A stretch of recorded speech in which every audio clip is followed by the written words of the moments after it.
de se rasseoir à table avec les gens du Trésor. En question principale, je reconnais maintenant la députée de Sherbrooke. Il y a un mois, la CAQ déposait sa Constitution en faisant l'erreur de mettre dedans le droit à l'avortement. Pourtant, tous les experts le disent, mettre le droit à l'avortement dans une loi, c'est très dangereux pour les femmes parce que ça ouvre la porte à des restrictions. D'ailleurs, l'ancienne ministre de la Condition féminine l'avait compris, mais malheureusement, on dirait que ses codes d'écoute étaient meilleurs à Radio-Canada qu'au sein du Conseil des ministres. On n'a pas même réussi à régler ce problème-là encore que la CAQ en crée un autre avec leur loi 2. Il y a une quarantaine de personnes qui travaillent dans des cliniques d'avortement qui ont signé une lettre pour dénoncer que dans le modèle de performance inventé par la CAQ, les médecins qui sauvent littéralement des femmes d'une grossesse non désirée vont être vus comme ceux qui retardent le groupe parce que pendant qu'ils font des avortements, ils ne font pas de prise en charge. Ça va nuire au recrutement et ça pourrait réduire l'accès à l'avortement. 2 projets de loi qui pourraient créer des reculs dans l'accès à l'avortement au Québec en même pas quelques semaines. Qu'est-ce qui se passe avec la CAQ en ce moment? Comment ça se fait que les députés de la CAQ laissent faire ça? La réponse du ministre de la Justice. Merci, Mme la Présidente. Je remercie la députée de Sherbrooke de me donner l'occasion d'expliquer dans le cadre du projet de loi 1, loi constitutionnelle de 2025 sur le Québec, ce qu'on a indiqué. On a indiqué que l'État protège la liberté des femmes d'avoir recours à l'interruption volontaire de grossesse. Pourquoi on a fait ça? Parce que partout à travers le monde, les droits des femmes reculent. On est dans une situation, ici, au Canada, au Québec, où les femmes se sont battues durant des années pour avoir accès à ce soin de santé-là, avoir accès au libre choix. Et comme Québécois puis comme Québécoises, on veut défendre ça. Mais partout à travers le monde, particulièrement en Occident, il y a des mouvements de recul, Madame la Présidente. Et ça, on trouve ça inacceptable. Alors, on est venu indiquer dans la loi que l'État québécois, les gouvernements, notre gouvernement et les gouvernements successifs vont être chargés de protéger cette liberté sacrée-là des femmes, Madame la Présidente. Pour les groupes, j'ai entendu leurs préoccupations et j'en ai pris compte dans la rédaction du libellé, Madame la Présidente. Première complémentaire.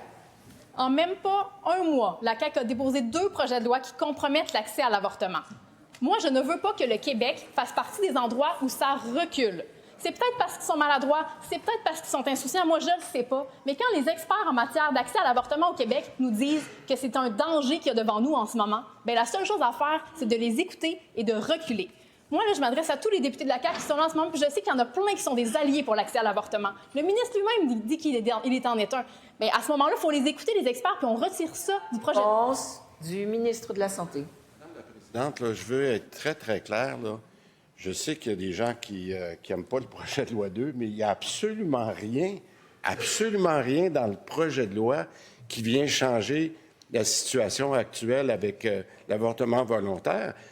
Écoutez, Madame la Présidente, je ne comprends même pas qu'est-ce qu'essaye de dire la députée en ce moment, là. L'interruption volontaire de grossesse, là, c'est en ce moment un paiement qui est fait à l'acte par les médecins. Il n'y a aucun changement dans le projet de loi qui traite de ça. Je vais vous dire, j'essaie de comprendre, là, mais il n'y en a pas. Alors, Madame la Présidente, il ne faut pas essayer de faire au projet de loi 2 ce qu'il ne fait pas. Il en fait déjà beaucoup.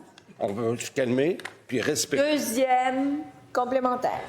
Une quarantaine de médecins et de professionnels de la santé qui signent une lettre pour dire que ça va décourager les médecins de pratiquer des avortements parce que pendant qu'ils font ça, ils ne font pas de prise en charge.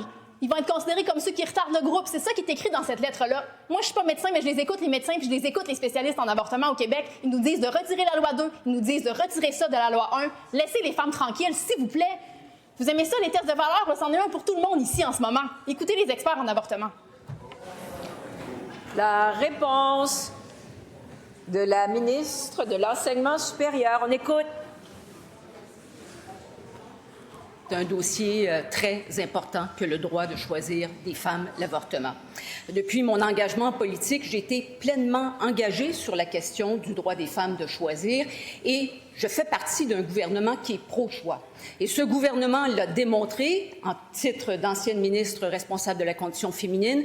J'ai piloté un plan pour 2 grands aspects importants au Québec. D'abord, étendre l'accès au droit des femmes de choisir l'avortement à l'ensemble des régions du Québec et aussi pour Contrer la désinformation, parce qu'il y a beaucoup de désinformation. Je suis fière, au nom de mon gouvernement, d'avoir piloté ce dossier-là et il n'est pas question de laisser tomber les femmes et le droit à l'avortement.